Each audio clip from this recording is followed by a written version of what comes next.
Welcome into After Carmen, the official postgame show of 11 Warriors. He's Andy Anders. I'm Dan Hope. After Carmen presented to you by the First Bank of Central Ohio, the official bank of 11 Warriors.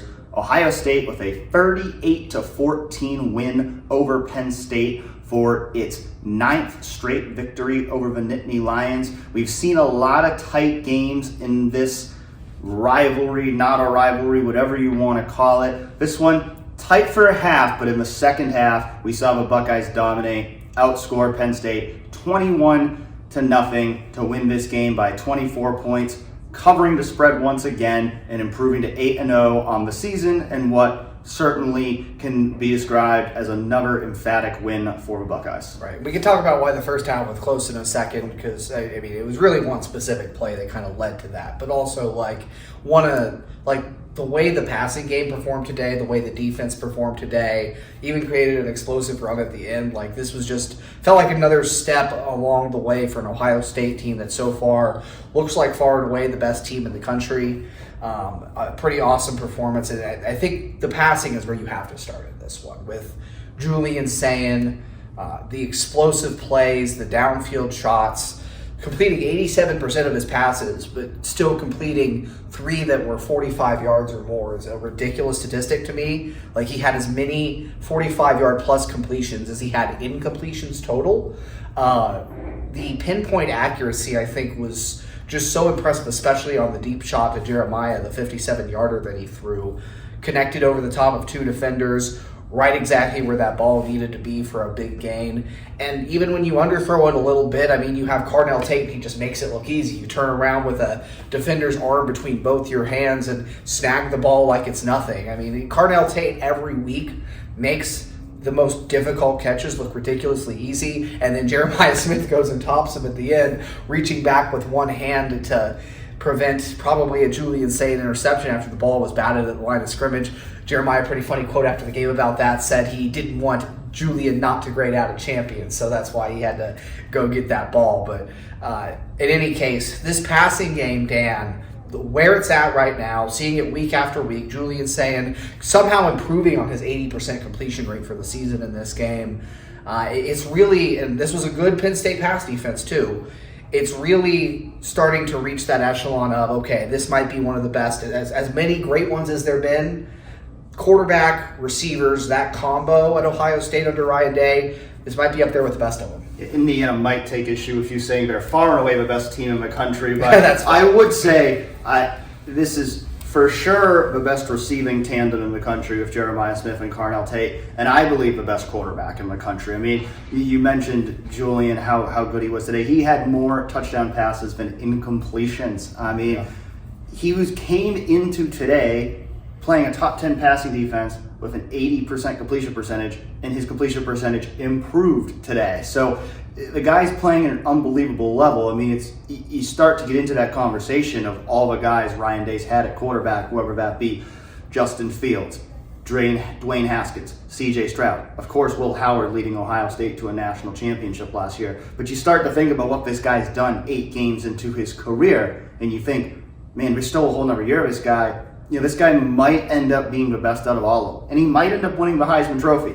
I think Ryan Day, you could tell, maybe wanted to pump the brakes on that a little bit when he was asked about it after the game. Didn't necessarily want to go out and say, yeah, Julian Sayin's the best quarterback in the country and he should win the Heisman Trophy. He knows there's a lot of football to go. He knows he's seen it happen before with the likes of Justin Fields and C.J. Stroud and Will Howard. Ultimately, it's going to come down to the Michigan game and the Big Ten championship game. If he plays well and leads Ohio State to victories in those 2 games, I think Julian Sayin will lift the Heisman Trophy in New York in a month from now. But you got to get through those hurdles first, but he certainly put himself at the very forefront of that conversation. After the game, saw multiple sports books who do now give Julian Sayin the best odds to win the Heisman Trophy. So certainly putting himself in that conversation. Of course, the big storyline coming into today's game was that Jim Knowles going from Ohio State to Penn State. And I mean, Ohio State, they torched that defense, and I think he certainly come out of today's game if you didn't think it already, that Ohio State upgraded in that defensive coordinator battle, because I believe your prediction was that Penn State would be held to 200 or fewer yards on offense. Yeah. You hit it right on the number. Only 200 yards of offense today for Penn State. A couple of nice drives there. One in particular in the first half, a long drive. I think Andy Kotelnicki, had some nice play calls, was able to get some things going at times. But ultimately, at the end of the day, Ohio State shuts Penn State out in the second half, and this continues to be the most dominant defense in college football. It was an overall fantastic defensive performance, and of course, one of the touchdowns, Penn State was set up with a short field by the C.J. Donaldson fumble, which, again, it was 17-7. Ohio State gets the ball for a 2-minute drill, runs it on the first play. It's a fumble, basically handing Penn State 7 points there because they start in the red zone. So a little wacky series of events there before halftime, but of course Ohio State dominated the rest of the way. And the adjustments throughout the year, right? Like the great defensive coordinators, the great coordinators in general, either side of the ball, have the ability to see what's hurting them, see how an offense is wanting to attack you, and address those issues. And Penn State hurt Ohio State early in the game with perimeter runs, perimeter passes, the screen game, getting the ball out horizontally. And what was the adjustment? It was to send Arvell Reese and Sonny Styles out into the flats and say, okay, you want to toss it? You want to toss it on a bubble or a tunnel or a quick to the receiver on the outside? I don't think any of your receivers are blocking Sonny Styles or Arvell Reese. Lo and behold, another amazing day for Arvell. 11 tackles, I believe. 12. He got a 12th at the end there. Got in, was just relentless pass rush, had a sack, had 2.5 tackles for loss. An incredible. I mean, what else can you say? This guy is one of the best defensive players in the country. I think pretty clearly the best linebacker. Ohio State's pretty clearly got the best linebacker tandem because Sonny Styles had a really good game today too. Not the only defenders who stood out in this one, but Kenyatta Jackson Jr., number one, I Yes. think certainly deserves some praise today. And the guy who maybe didn't have the production that we expected to see from him in the first half of the year, but 2.5 tackles for loss in this game, he certainly made his mark, and I think had his best game of the season. Exactly. That was the next guy I would have mentioned. Absolutely. That is, he had a fantastic day. Defense had a fantastic day for the most part. Like there was that little extended period where they kind of went student body left, student body right with the toss. But outside of that, there were 3 and outs. There was constant pressure on Grunkmeyer. Just this defense. I mean, we've said it all season. It's so dominant. And as long as you have a defense that's going to play that good, you're always going to have a great shot to win and even blow teams out like this, which this was, should mention, even though Penn State has now lost 5 games in a row, the previous 4 were by 1 score. This is the first time a team has done that to this Penn State team. And I think that counts for something too. Lots of superlatives on this After Carmen. We're saying, best team in the country, best passing game in the country, best defense in the country, best quarterback, best receivers, best linebackers. I mean, I think really the only thing really that's holding this team back from maybe being that clear, far and away best team in the country is the running game. And we continue to see some inconsistencies in that area today. You mentioned the fumble of C.J. Donaldson. Now, a little bit of controversy on that. I mean, Terry McCauley, the NBC officiating expert, he said it clearly should have been forward progress. I would agree with that assessment. Either way, fumble to fumble. There's a reason why Ryan Day talked about it several times in his post-game press conference. Those are the kind of plays that can't happen because it did let Penn State back in a game that Ohio State otherwise controlled from start to finish. That was really the one thing, like you said, that let Penn State back into the game there briefly before Ohio State took over in the second half. But, on a more positive note, we did see Bo Jackson get over 100 yards today, had a 51-yard run. We've been waiting to see more of those explosive runs from Bo. So, Bo can, or not just, I shouldn't say Bo specifically, just the offense in general. We haven't seen as many of those explosive runs as you'd like to see, but that was a big one from Bo, a good day from him. He continues to clearly establish himself as RB1 for this team. I believe personally, based on what we've seen the last couple of weeks, that Isaiah West is this team's second best running back. Now, we really saw him play second drive of a game, and then didn't play a whole lot after that. So still more to be seen from him, but, the next few weeks, they play Purdue, UCLA, Rutgers. those could be free opportunities for Isaiah West to get more of a workload and try to establish himself more before, of course, that game we're all looking forward to at the end of the regular season against Michigan. Yeah, and I think really to censor myself, today in the running game, I said it to you in the press box, it felt a lot like throwing a bunch of crap at the wall and seeing what sticks. Mix of different running backs. Donaldson got plenty of carries, obviously, alongside Bo. Who is, again, clearly established as the number one guy, but they're still trying to figure out what it looks like behind him, clearly, what the plan they want to be moving forward is. Had some missed assignments for sure. It wasn't the best day for the offensive line. I think they did a much better job in the second half, but Carson Hinsman had some lapses in the first half alongside Tager Shabola, alongside Austin Sierreveld. We haven't really seen that from him this year. But again, those guys all responded great in the second half, I thought, so I do want to put that caveat on it.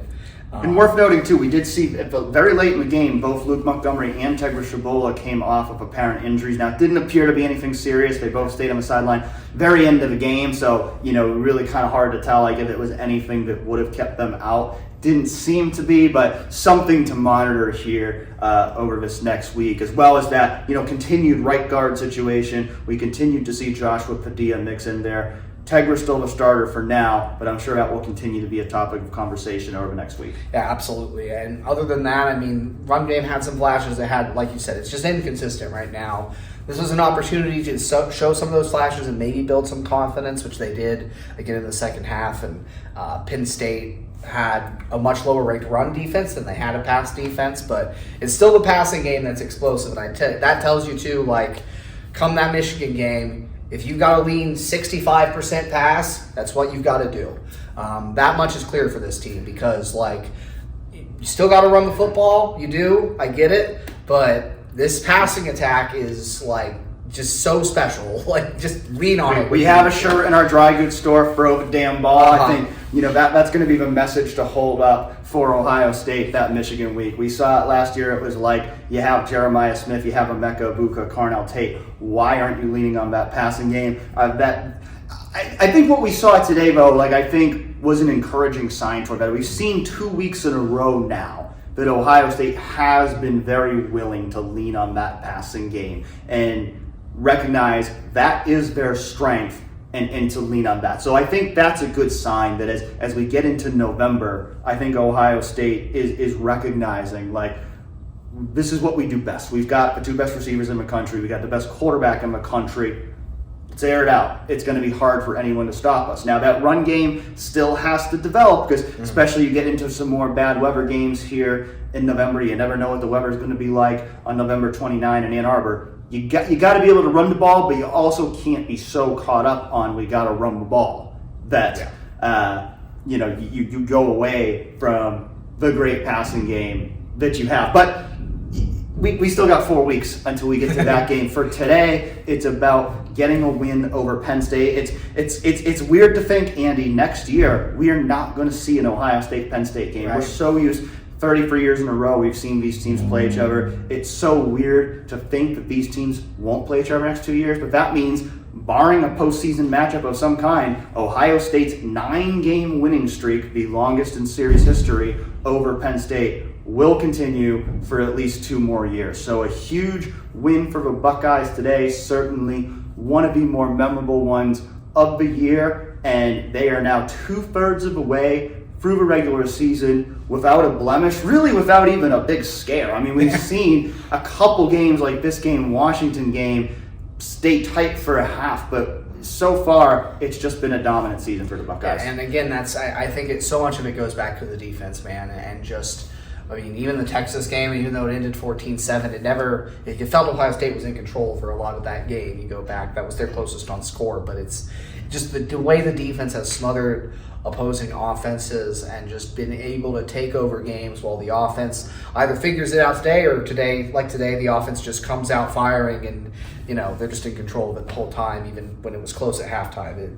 The dominance was just clear from Ohio State. And this team is moving in a great direction. Still a lot of football to go, but all signs point to you being capable of everything you set out to achieve this year if you're Ohio State. Well, Andy and I will have more to say about this game alongside Chase Brown tomorrow, Sunday at noon on 11 Warriors Live. Until then, please go to 11warriors.com for much more coverage of Ohio State's 38-14 win over Penn State. Thanks again to our sponsor, the First Bank of Central Ohio. For now, he's Andy Anders. I'm Dan Hope. This has been After Carmen. We'll catch you next time.